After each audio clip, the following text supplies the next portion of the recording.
hockey. Yeah. My favorite. It's Judd's Hockey Show. It is Judd's Hockey Show.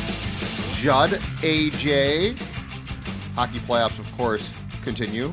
As always, it feels like the Wild's been done for months and months, because that's what happens when you get either ousted in the first round or don't make the playoffs, which is the story of the Wild for the past 2 years. Okay, AJ, I got a question for you. How many teams do you think are calling Dallas GM Jim Nill this morning, about Jake Ottinger, who Might got be a few. Yes, I know on the surface that it's a crazy question, but he gave up 2 goals, he got lifted, and he is I don't know what classification of goaltender that you want to put him in, but it's pretty high. He got lifted after 2 goals, which you could make a very good case weren't his fault.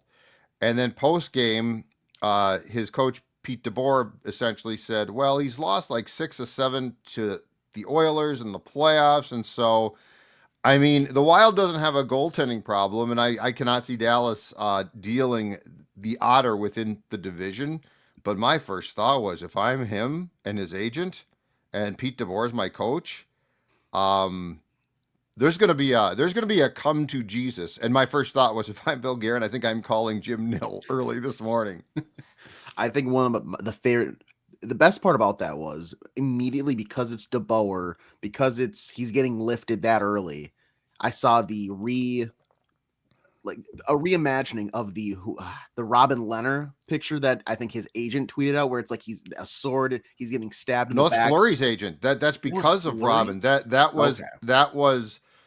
was Marc-Andre Fleury.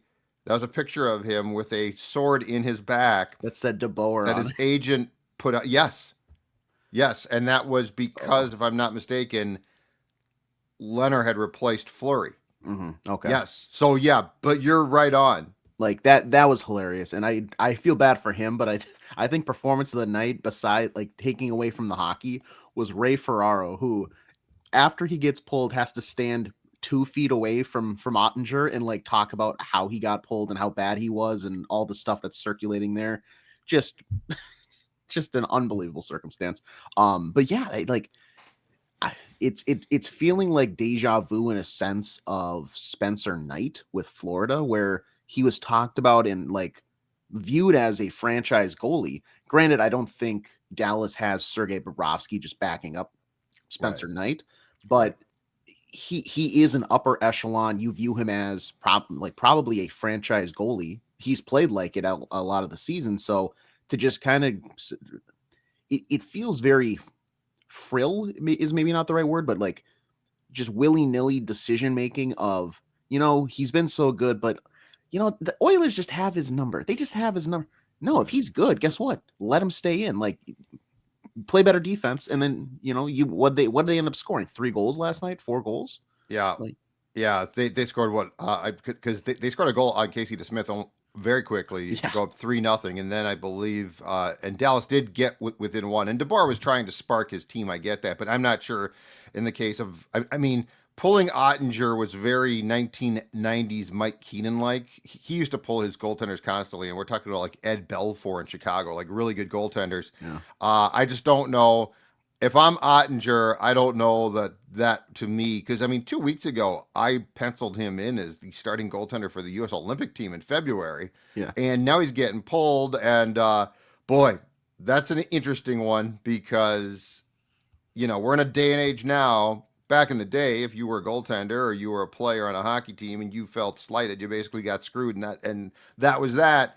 This is a case where I would imagine there's going to be some serious discussions, and I can't see a team with any goaltending question marks that wouldn't say, "Hey, you know what? This guy might help us." So yeah, I thought that was a very interesting storyline from the Stars being eliminated. Always hate to see them go down. The Dallas Stars, who doesn't love them? Jesse Pierce does. Hate to see them lose. Tough day for Jesse. I'm totally joking. I'm glad to see them out, and I think a Panthers Oilers Part 2 Stanley Cup final could be absolutely fantastic. Also goes to show you the regular season not all that important. It's not like the Oilers don't exactly put a premium on, oh, we have to win the President's Trophy, and they're still damn fine. Hey, I got a question for you also on this. Just was looking at some free agent lists yesterday, and we all know Bill Guerin loves his veterans.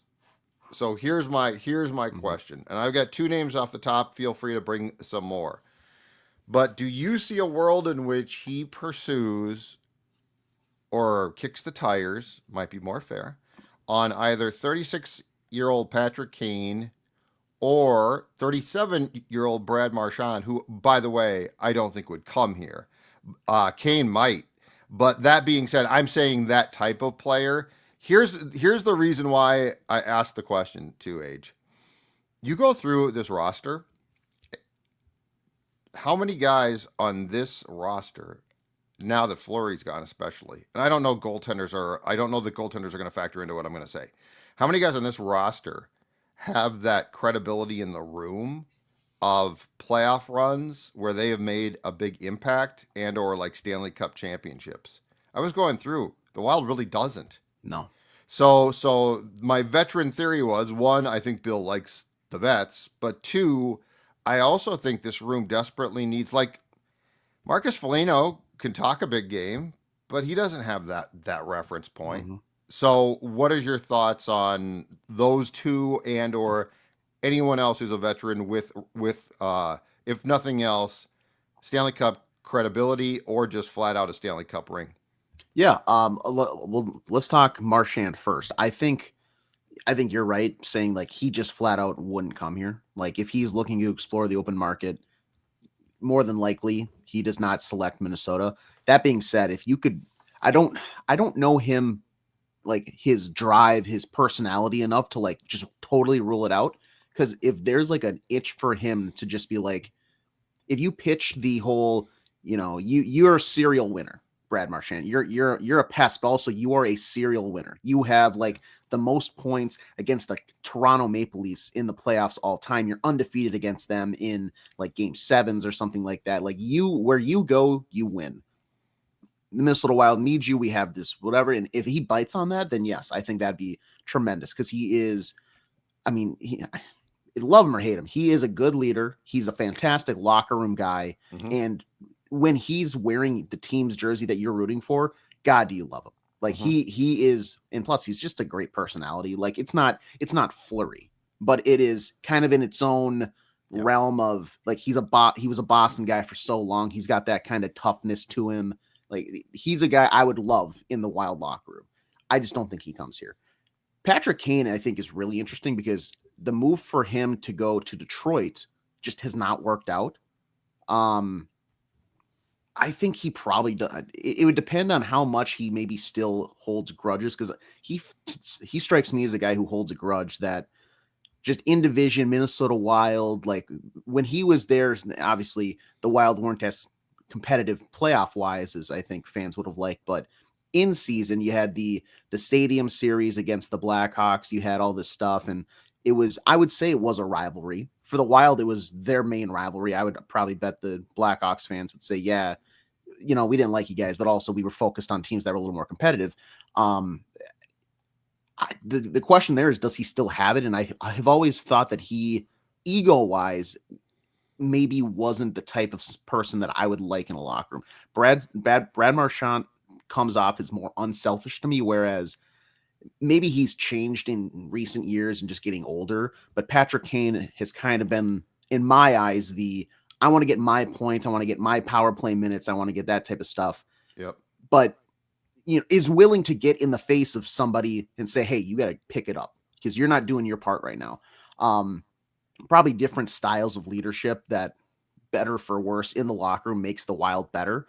Kane, it did not. So he has played. Well, he played 50 games in 23-24 with Detroit, and he did play in 72 games in 24-25. Right. It did not work out in getting them to the playoffs, but I will say this: he scored 20 goals and 47 points in 50 games 2 years ago, and last year was at 21 goals, 59 points in 72 games. So he still got some oomph to him. Yeah, I would guess that he is more of he's at a point in his career where I don't think he's going to care about like that he used to play for the Blackhawks. In fact, heck, he could be in the same division and stick it to him if he Right. wants. But yes, I definitely agree that there is a difference in how those two approach. Like Marchand is a ultimate leader and winner type of guy or a presence. Kane's probably a little bit quieter, but he definitely does have the credibility of success in his past. Yeah. And I'd be interested to watch this offseason how Bill Guerin approaches it, because I don't know if I feel like in the open market, if you're going to go that route, there's better wingers that you could sign that are Oh, yeah. younger and more talented. But it depends on what Bill Guerin wants to do. I think that would be the route of you're going to spend money there, and then those are kind of like a fallback option. They might be able to be there for, like, you could wait on negotiations for a few days before shifting attention to them. But if Correct. he says we want to get in on these guys now, we don't care about the guys that I'm going to have to pay, 8 to 11 million a year for 7 years, then sure. There's a couple other guys that maybe kind of pique some interest there as well. Mhm. The one that has some recent news would be Jonathan Taves, who I know during the season kind of had made an announcement personally, like, hey, I'm ready to return to hockey at some point. That's my plan. But then in the past few days here, we've seen, I think it was a statement from his agent or his representation that was like, Taves fully plans on making a return to the NHL. Mhm. I mean, if you want to go like Dynasty Blackhawks and pluck a guy from there, I think that's the guy for me. 1, center. 2, just a natural born leader. That is a kind of a walking aura of leadership that I think would do wonders for the Wild. He hasn't played since the 2022-23 season. And there he had 31 points in 53 games, but also we know that he was Yeah. dealing with stuff. So His I'm not last going to fault him. couple of for years that. were a mess. I think it was, I believe it was at the end of the day, long COVID. So yeah, he was a mess by the end. But here's the thing about him too, though. So we're talking about a 1-year contract that has to be I mean, he's going to have to pick a place he wants to go, and he's going to, I think, have to take a salary. Like if there's demands here, I think he is. I would not sign him. But if you pitch him on a 1-year contract at a very reasonable but fair salary, that because like if you sign Kane, you're still signing a guy who's been playing, who's been active, who's been scoring goals. So that might not be as cheap as despite his age. Marchand for sure can probably call largely his shot still just because of his success, and there's going to be teams that absolutely covet a player like that. Taves at the right price, I'd be interested though. But I mean, this cannot be a 3-year. We're talking about you got to come to training camp and prove that you can still play. We'll guarantee you a salary. We'll guarantee you a year contract. So if it does not work, you still get paid. But we're not going to like you're not on the level of an active player. But I do love the intangibles you're talking about. Yeah, and he just turned 37, I think, a month ago. So it's not like he's some young spry chicken still. No. It would be a 1-year deal. I mean, I think 2 is just out of the question. Like, just given he's making a comeback, it is a trial run type of contract. And to your Correct. point of like, if there's demand, I really feel like there wouldn't be that much demand. There might be a handful of teams that call and say, "Hey, we're interested." But as soon as he kind of says, I'm going to come down, it's going to come down to 1 or 2 teams. Okay, that's fine. Chips are off the table. We're going He's got to to pick a place he wants to be and take the contract he gets. And look, if he comes back and plays well, okay, then perhaps he can have a second or a second hockey life and sign a contract till he's 40. I don't know, but yeah, that's when I'd be intrigued at on the right terms. Because the Wild would be a very interesting place. I don't know where he would slot in initially necessarily. But yeah, the amount of winning that guy has been around would be an interesting dynamic to, again, a locker room that the more I examine it does not really have guys with any reference. It's like you get to the playoffs and they're all like, we're good enough now. And everyone looks around and says, okay, who's been past the first round? Like think about it. Yeah, no, you're right.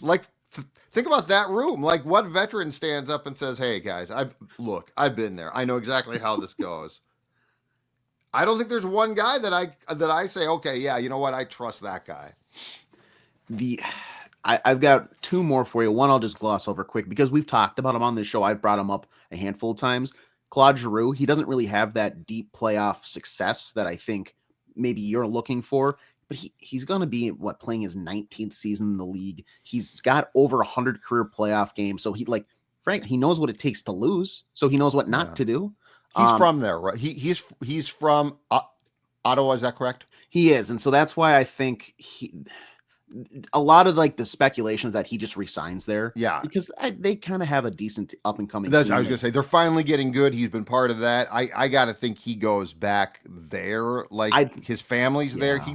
He might take a little bit less to go back there. That's the only thing there. So the guy I'll brush over Giroux to and go, he just got eliminated last night. And we know he likes playing in green. Jamie Benn. Oh. Jamie Benn is going to be 36 years old next season. He is on an expiring contract. Lifetime Dallas Star. Lifetime Dallas Star. Yep. But there's always, I never say never, Judd. Never say never, because he last season 16 goals, 49 points in 80 games. So it's not like he's leadership. I think is probably more what he brings to the table than top 6 point production. Yeah, but if Dallas, after what we've seen in this, Western Conference Finals, where they kind of feel like, hey, we've got this stuff, we're just missing, a little more production depth wise. We're missing, X, Y, and Z. Maybe there's a weird realm where they're like, you know what, we want to part ways, and you're just not there. I don't like Jamie. I think he's the most. I'm on record saying I think he's the most fraudulent. Ross Trophy winner? Not Ross. He led the league in points one year. Yeah, no, the Ross Trophy. The Art Ross Trophy. Art Ross, thank you. Okay, yeah. 87 points in winning. His skill is definitely insane. His skill has declined, but he has won. Again, he would not be. And just to be clear, folks, we're not talking about a guy. We're not talking about your splash signing of a guy who's going to step in day one of training camp and be atop the depth chart at center. So just to be clear, I am simply talking about, and this is where a guy like Kane probably would cost too much still, but I'm talking about getting a player with winning reference points. Mm-hmm. I mean, I just, the more I looked at the roster, I'm like, who the hell in this locker room stands up on the eve of the playoffs and says, okay, guys, I'm going to tell you what's what. Am I missing someone? Fleury could have, but again, he's a goaltender. I feel like goaltenders, I don't feel like they've got a different life. No, it's totally different. A different assignment. But when you're looking at the defensive core, am I missing a forward or defenseman who has the pedigree, the past to take control of things? I just don't think it exists. No. And boy, it really would be nice to have that piece. Again, that's not a first line guy necessarily, so this is a very different. The names are big, but I'm not even expecting them to do that. I'm just expecting them to be a sort of a sounding board and bring stability in a bottom 6 role. Yeah. I would take that, which is where Marchand becomes impossible. Mm-hmm. Ben wants to go back to Dallas, but that's intriguing. That's an intriguing one. There's a lot of stuff that can happen between the Taves one is intriguing at the right price. I'd love to. I'd give him a try in a heartbeat if he wants to sign for a very reasonable contract, and I could say, hey, you're going to play a role here.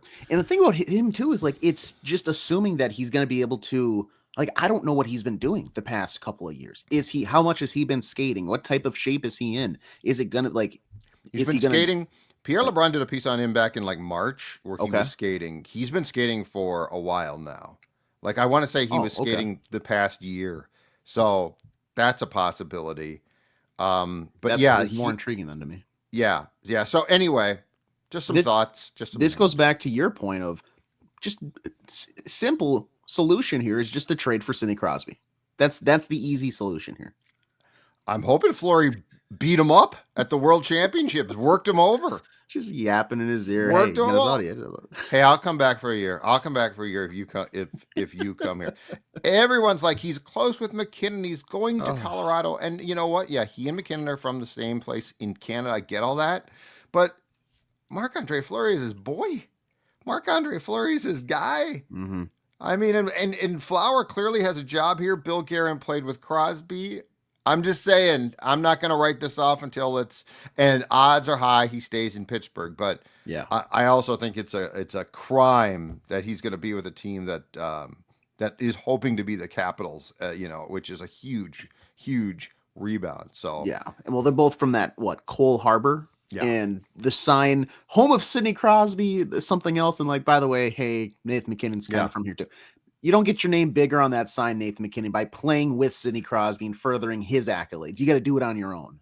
Yeah, well, he's got a cup, and that's fine. I'm just saying. And I mean, come home, Sid. You played at Shattuck. I mean, what more could you possibly want? He's basically a natural-born Minnesotan. Hashtag one of us. Exactly. Hey, all of these old veteran players, I'm going to give them some advice because they could all use the same thing, and that is consulting with our friends at Neos Elite Performance. Why? Because you know what? If you were an athlete who nothing used to hurt, but now you can't get back on the golf course, perhaps the rink, perhaps the basketball court, Neos has cutting-edge regenerative medicine and cellular IV therapy that's designed to get you going again. And here's the best part, folks, without invasive procedures. That's right. No trips to the doctors either. This is a white glove service. They are going to come to you. They are going to get you back on track. Knee pain, they can take care of that. Back pain, the exact same thing. They're going to restore the function. They're going to get you back to doing, what you love. Also, if you reference our flagship show, Purple Daily, you're going to get $500 off a cellular IV therapy treatment. That's right. $500 off. No surgery, no downtime, just results. Schedule now. Check them out. neoselite.com, Neos elite.com. Definitely worth your while if you want to get back to doing the activities that you once enjoyed so much. All right, Age, great stuff. We'll be back, of course, next week for a full show with Jesse Pierce as well. Judd's Hockey Show. We'll talk to you later.